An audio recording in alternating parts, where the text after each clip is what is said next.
சாண்டில்யன் அவர்களின் விலைராணி. அத்தியாயம் 12. வல்லூரின் விரிந்த சிறகுகள்.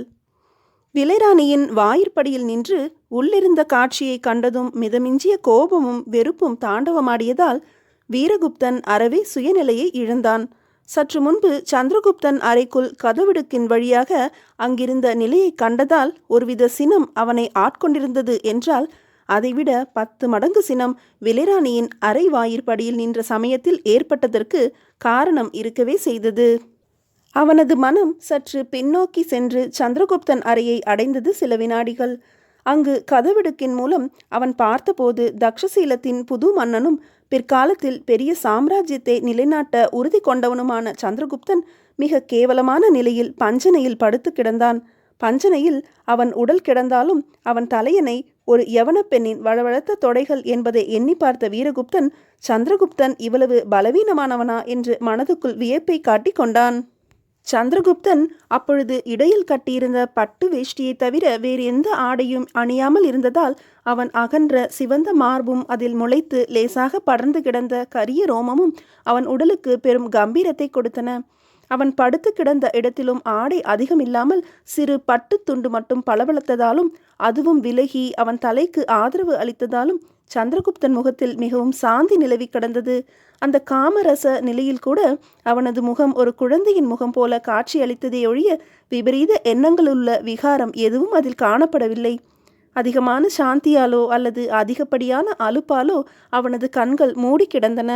அடுத்த வினாடி அவன் தலையை தாங்கி நின்ற கால்கள் சற்று அசைந்தன.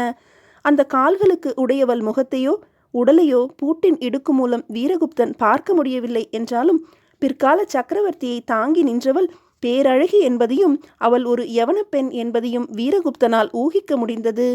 அவன் அப்படி ஊகித்து கொண்டிருந்த சமயத்தில் அந்த யவன மங்கை தனது உடலை வளைத்து தலையை குனிந்து தனது மார்பகத்தில் சந்திரகுப்தன் முகத்துக்கு அடைக்கலம் தந்தாள். அவள் கைகள் அவனை சுற்றி வளைத்தன. அவள் செந்நிற குழல்கள் இருபுறத்திலும் தொங்கி அவன் முகத்தை அடியோடு மறைத்துவிட்டன. சந்திரகுப்தன் சற்றே புரண்டு படுத்தான். உள்ளே இருந்த இருவர் நிலையையும் கண்ட வீரகுப்தன் படும் பாடு பரம திண்டாட்டமாயிற்று. அவன் இன்னும் பார்த்திருப்பான் அந்த காட்சியை. விலைராணி அவன் அங்கியை பற்றி இழுத்திராவிட்டால், ஏன் காட்சி ரொம்ப சுவாரஸ்யமாயிருக்கிறதோ, வாருங்கள் இப்படி என்று சற்று எரிச்சலுடன் கூறி அவனை தனது அறைக்கு அழைத்து சென்றாள் ராணி. வீரகுப்தன் இஷ்ட விரோதமாக அவளுடன் நடந்தான். ஆனால் அவள் அறை வாயிற்படியை அடைந்ததும் அவன் உணர்ச்சிகளில் பெரும் மாறுதல் ஏற்பட்டது. கோபமும் வெறுப்பும் அவனை ஆட்கொண்டன. எதிரே இருந்த கட்டிற்காலில் விஜயநந்தன் இறுக கட்டப்பட்டிருந்தான் நீண்ட துணி ஒன்றால். விஜயநந்தன் தலை சாய்ந்து கிடந்தது. அவன் உயிரோடு இருக்கிறானா இல்லையா என்று திட்டமாக தெரியாவிட்டாலும் அதை பற்றி கவலைப்படவில்லை வீரகுப்தன்.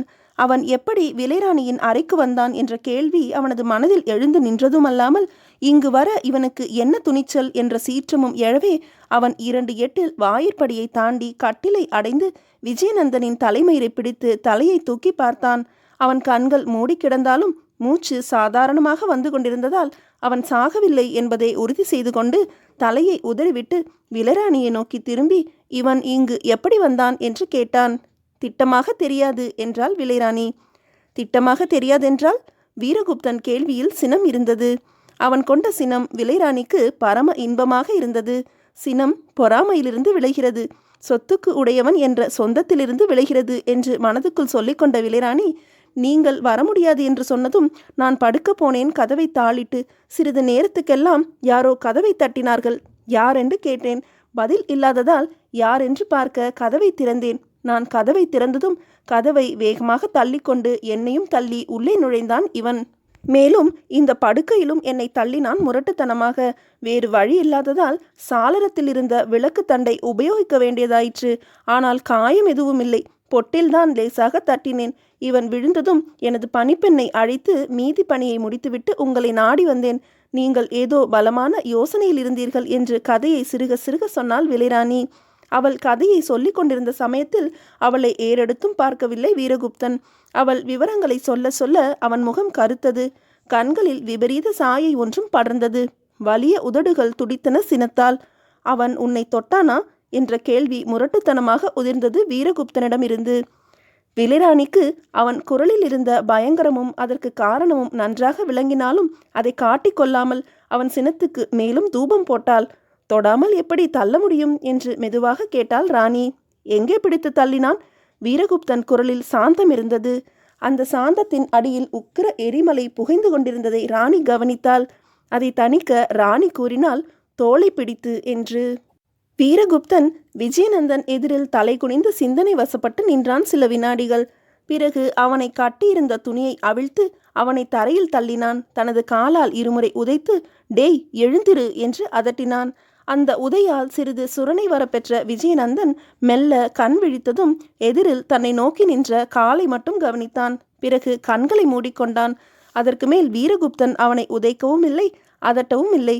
விலைராணியை கூட திரும்பி பார்க்கவில்லை. சட்டென்று குனிந்து ஏதோ குழந்தையை தூக்குவது போல விஜயநந்தனை தூக்கி தனது இடது தோளில் போட்டுக்கொண்டு அறையை விட்டு வெளியே வேகமாக நடந்தான். அவன் போக்கு மிக விபரீதமாக தெரிந்தது விலைராணிக்கு. தான் போட்ட தூபம் இத்தனை விபரீதத்தில் கொண்டுவிடும் என்பதை அவள் கனவிலும் கருதவில்லை. ஆதலால் ஆரம்பம் முதலே வீரகுப்தன் தன்னிடம் எந்தவித அதிகப்படியான சொந்தத்தையும் காட்டவில்லை. ஆதலாலும் சாணக்கியர் பர்ணசாலையில் தன்னை நோக்கி குனிந்த சமயத்தில் திடீரென பிரிந்து சென்று விட்டதை நினைத்ததாலும் சிலையென நின்றால் சில வினாடிகள். அடுத்து வீரகுப்தனை தொடர்ந்து ஓடினாள். ஆனால் வீரகுப்தன் வெறிநடை நடந்து உப்பரிகையின் வெளித்தாழ்வரைக்கு, அதாவது முன்பு நின்றிருந்த இடத்துக்கு வந்து சேர்ந்தான். தோளில் இருந்த விஜயநந்தனை தனது இரு கைகளாலும் உயர தூக்கி உப்பரிகையிலிருந்து வீசிவிட முயன்றான். அந்த சமயத்தில் ஓடி வந்த விலைராணி அவன் கையை பிடித்து வேண்டாம் நிறுத்துங்கள் என்று கெஞ்சினாள்.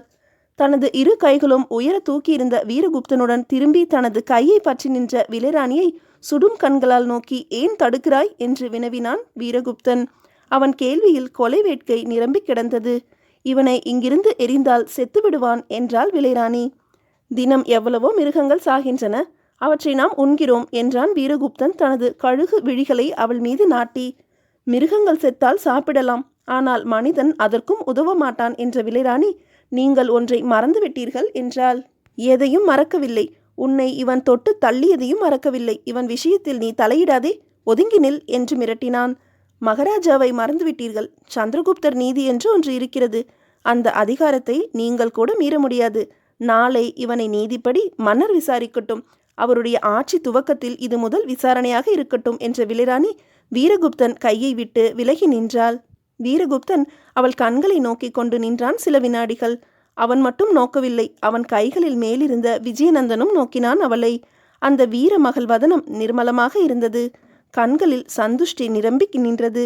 அதை தவறாக இருவருமே அர்த்தம் செய்து கொண்டார்கள். தனக்காக விலைராணி சந்துஷ்டி புரிந்ததால் அவளுக்கு தன் மீது ஏதோ ஆசை சிறிது இருப்பதாக விஜயநந்தன் எண்ணினான். வீரகுப்தன் எண்ணமும் அந்த திக்கிலே சென்றதால், சரி இவனை கட்டிக்கொண்டு நீயே அழு என்று சீறிய வீரகுப்தன் விஜயநந்தனை தாழ்வரை தரையில் வேகமாக எறிந்தான். பிறகு திரும்பி வேகமாக நடக்க முயன்றான். அவன் கையை மீண்டும் பற்றினாள் விலைராணி. சற்று பொறுங்கள் என்று கூறி அவன் கையை விட்டு தன் கைகளை தட்டினாள். அதை கேட்டு விரைந்து வந்த இரு காவலரிடம் அவனை சிறையில் அடைத்து வைத்து காலையில் அரசவைக்கு அழைத்து வாருங்கள் என்று கட்டளையிட்டாள். விலைராணிக்கு தலைவணங்கி விஜயநந்தனை காவலர் இழுத்து சென்றதும் விலைராணி வீரகுப்தனை ஏறெடுத்து நோக்கினாள். வர வர உங்களுக்கு அனாவசிய பொறாமை அதிகமாகிறது என்று கூறவும் செய்தாள். அனாவசிய பொறாமையா என்று உருமினான் வீரகுப்தன். வேறென்ன? விலைராணியும் சீறினாள். உன்னை இன்னொருவன் தொடுவது, அதை நான் பார்த்து கொண்டு வாழாவிருப்பது, இதை நீ எதிர்பார்க்கிறாயா என்று மீண்டும் உருமிய வீரகுப்தன் அவளை சரையலென அணுகி முரட்டுத்தனமாக தூக்கி தனது தோள் மீது போட்டுக்கொண்டு அவளது அறையை நோக்கி நடந்தான் வேகமாக. வழியில் இருந்த சந்திரகுப்தன் அறையை அணுகியதும் தாளிடும் துளையின் உள்ளே நோக்கினான். அங்கு என்ன கண்டானோ அவன் வேகம் அதிகப்பட்டது நடையில். விலைராணியின் அறைக்கு வந்ததும் அவளை முரட்டுத்தனமாக பஞ்சனையில் தள்ளி அவள் பூவுடலை இரு கைகளாலும் வளைத்து இறுக்கினான். இதழ்களை நோக்கி குனிந்தான். இம்முறை அவன் பார்வையில் எந்த தயக்கமும் இல்லை. சொந்தக்காரனின் துணிவு பரிபூர்ணமாக இருந்தது. கதவு திறந்திருக்கிறது என்று முணுமுணுத்தாள் விலைராணி. ஆனால் எதையும் காதில் வாங்கும் நிலையில் இல்லை அந்த முரடன். விலைராணி காட்டிய போலி எதிர்ப்பு முரட்டுத்தனமாக அடக்கப்பட்டது. யூடாமஸ் முன்பு தன்னை புறாவுக்கும் வீரகுப்தனை கழுகுக்கும் ஒப்பிட்டது நினைவுக்கு வந்தது விலைராணிக்கு. வல்லூரின் பெரும் சிறகுகள் தன்னை மறைப்பதை உணர்ந்தாள் அவள். கழுகின் விரிந்த சிறகுக்குள் புறாவும் சிலிர்த்து சிறகடித்தது இருமுறை. அந்த ஒலி கேட்டதே தவிர புறா வெளியில் தெரியவில்லை. மீதியை அடுத்த அத்தியாயத்தில் காணலாம்.